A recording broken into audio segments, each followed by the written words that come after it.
Hello everyone, welcome back. So I'm really excited because I got some new recording equipment. I got a microphone, so let's see if this improves the quality of the videos. So today I'm going to talk about something that not everyone might be familiar with. It's more applicable to the female population, but it's PMS and PMDD. So premenstrual dysphoric syndrome or premenstrual syndrome, where you are having some symptoms throughout your menstrual cycle that differ, and especially depressive symptoms or pain symptoms or bloating, and a sense of uncomfortability, loss of energy, feeling lethargic. So I'll talk about that, and to the end I will also get to some pointers and some specific nutrients, minerals, and some medicinal products that can help for it. So let's first get into what it is. So throughout a female cycle, the menstrual cycle, hormones are fluctuating. So that has to follow a set curve of the progesterone and the estrogen. I almost forgot those two. Progesterone and estrogen levels have to go up and down and up and down. So to cause ovulation to happen, and then to also cause the sloughing of the uteral wall to happen. So if these are out of balance, or if other hormones are coming into play, or if they are influencing your feel-good hormones, your serotonin, your dopamine, your melatonin, then you run into other problems, like an increase in pain, for example, or depressive symptoms. So you have to try and balance that out throughout the month so that you have a balanced hormonal state. So it's a very complicated process that isn't fully understood, and it hasn't been studied as fully as it should be as well. So it's a hypothalamus nervous system gut interaction, or if you will, a brain hormone gut interaction. So specifically in your hypothalamus, where those hormones are produced and the signals are sent to the rest of your body. So the gut here plays a vital role. So your gut is where a lot of your hormones come from. So for example, serotonin, it comes from your gut. Melatonin also comes from your kidneys as a product of vitamin D production in your skin that will go to your kidneys and then to your liver, and then will be absorbed. So your gut is really the center of happiness, if I can put it that way. If your gut is not healthy, you cannot be healthy, and you will not feel good. You will feel depressed, you will have low energy, you will feel lethargic, you'll feel like melancholic, and you'll feel just not as you should. You'll not have as much energy. But if your gut is healthy, your skin will look radiant, your skin will look good, and you'll have all of this energy, and you'll feel much better. Also, if your gut is not as healthy as it should be, your skin will start breaking out, and you'll have things coming out of your skin, acne and pimples and spots and things. So to have good skin, you'll have to have your internal health as well. So that sorts a little bit of how it works. So the signaling comes in, and then the hormones need to be produced. So you need to have the building blocks to make these hormones, which starts with cholesterols and fats and proteins, and also carbohydrates play an important role. So cholesterol is not all bad, fats are not all bad, but you need the right kinds. You need the right blends, and you need the right ratio of omega-3 to omega-6. Generally, omega-6 is pro-inflammatory, and omega-6 is omega-3 is anti-inflammatory. So omega-3 generally anti-inflammatory, omega-6 generally pro-inflammatory. The more inflamed your body is, the more pain you will experience, and the harder it is for your body to get rid of toxins, and your lymphatic system is more likely to be sluggish or clogged or stagnant. If your lymphatic system is stagnant, you cannot be healthy because your toxins, your waste products are not exiting your body. Your lymphatic system is supposed to push that on and move that. So first of all, you need to be hydrated. If you're not hydrated, your lymphatic system cannot move. If you are not moving, if you're not exercising, your lymphatic system cannot move. So you can check out some of my other videos as well where I talk specifically about that. You also need to get into the sun to get your vitamin D and melatonin, which acts as a trigger as well for serotonin to be released. So you need these in balance to also get your serotonin release. So exercise, fluids, and sunlight, they usually also go together. The more you exercise, the more fluids you drink, and this is more focused on water or a fruit, natural fruit juice, so eating the fruit or juicing or making a smoothie from that fruit.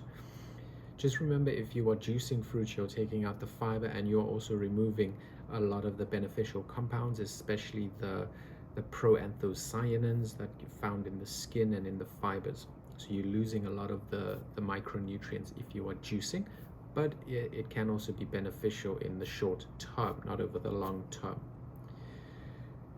So inflammation causes pain, increases disease progression, and increases your chances of getting disease. So inflammation is something that we don't want, so we focus on an anti-inflammatory diet.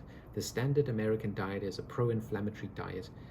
General diet that people follow if you are eating animal products is a pro-inflammatory diet, especially processed dairy and processed meats. Those are cancer forming, as the WHO has put them on the list of cancer forming agents, and they are not high in fluids, they are not high in nutrients, and they can cause you to have one of the oldest diseases, scurvy, which is a lack of vitamin C, which you can easily get by just eating 3 or 4 fruits every day. So a plant-based diet will really increase your health. It will increase your hydration status. It will increase your toxin elimination.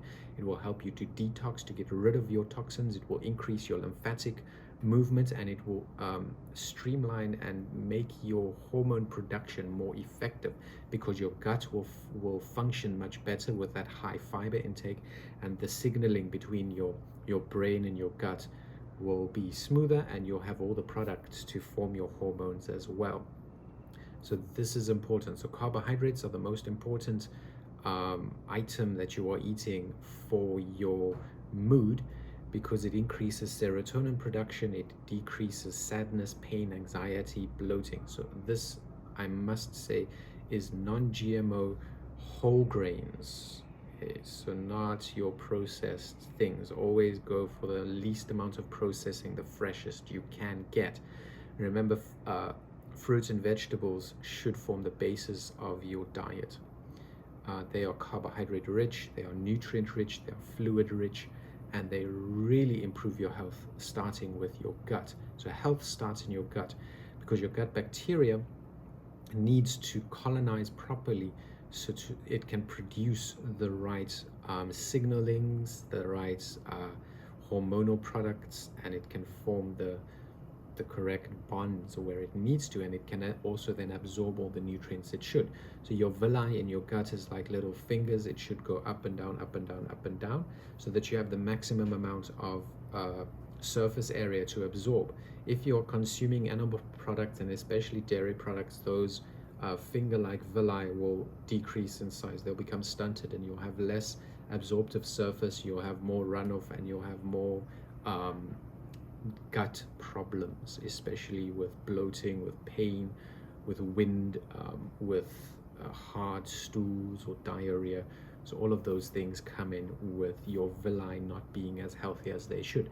I should also mention that spicy food, chili, also irritates your gut and can stunt your villi, as well as caffeine.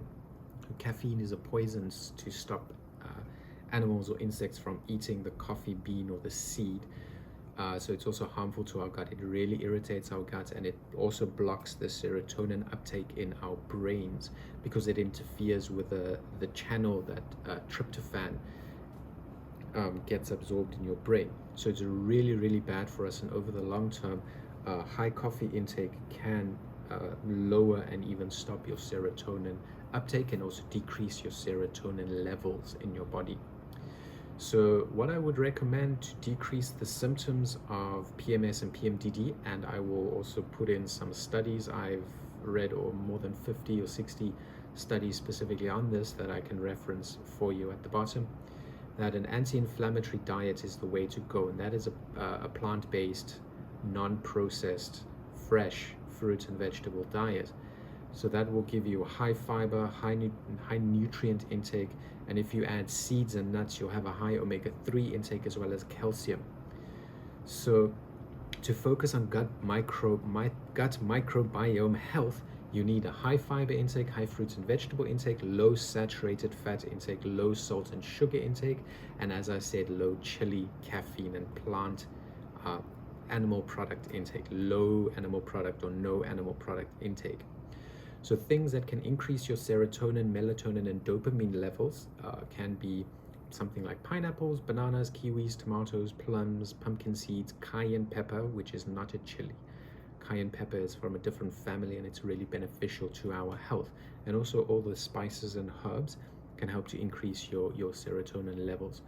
So something also like a papaya, because it contains enzymes that help digestion and smooth the gut lining and boost the gut lining, those finger-like projections, the villi's growth, and cellular rehabilitation, if I can put it that way. So taking damaged cells and fixing them, and helping cellular reproduction. So the more nutrients you have, the more fresh fruit and vegetables you eat, the better your cellular regeneration will be, the quicker you will heal, and the better health you will have. So one thing that I also want to talk about is tryptophan, because tryptophan is a building block for serotonin. Tryptophan needs to cross the blood-brain barrier. So a high carbohydrate intake increases the tryptophan absorption in the brain, whereas a high animal food intake decreases tryptophan access to the brain because of competitors. So if you are consuming too many amino acids at once, they will all compete to be absorbed, and tryptophan will fall to the bottom of the list. Whereas if you consume high carbohydrate foods, tryptophan moves to the top of the list, and it can then cross the blood-brain barrier and increase your serotonin in your brain. So another thing to focus on is calcium. It has been proven to help with PMS symptoms. So focus on the plant-based calcium, so green leafy vegetables, and your seeds. Your seeds are really powerhouses. Chia seeds, pumpkin seeds, flax seeds, pumpkin seeds, hemp seeds, what have I left out? Flax, I said flax, sunflower seeds, all of the different seeds, sesame seeds, they are really beneficial. You should try to include them always. Then mushrooms, you can also include sprouted products, you can include as well. Those are really beneficial for your health. So as I said, high fiber diet increases your gut bacteria. A healthier gut leads to lower inflammation, more energy, a better mood, more serotonin. So then some little things that can help with specifically the symptoms, the PMS symptoms. Saffron, which you can grow yourself at home. Ginger, it's a potent anti-inflammatory. You can add it to your food, you can add it to smoothies very easily. And fennel you can also put into your cooking, your curries, your stews. So yeah, go crazy, try new recipes. Drop me a comment if you need some pointers or you need some help, or if you just like the video. So as always, like, subscribe, have a wonderful, healthy day, and to God be the glory.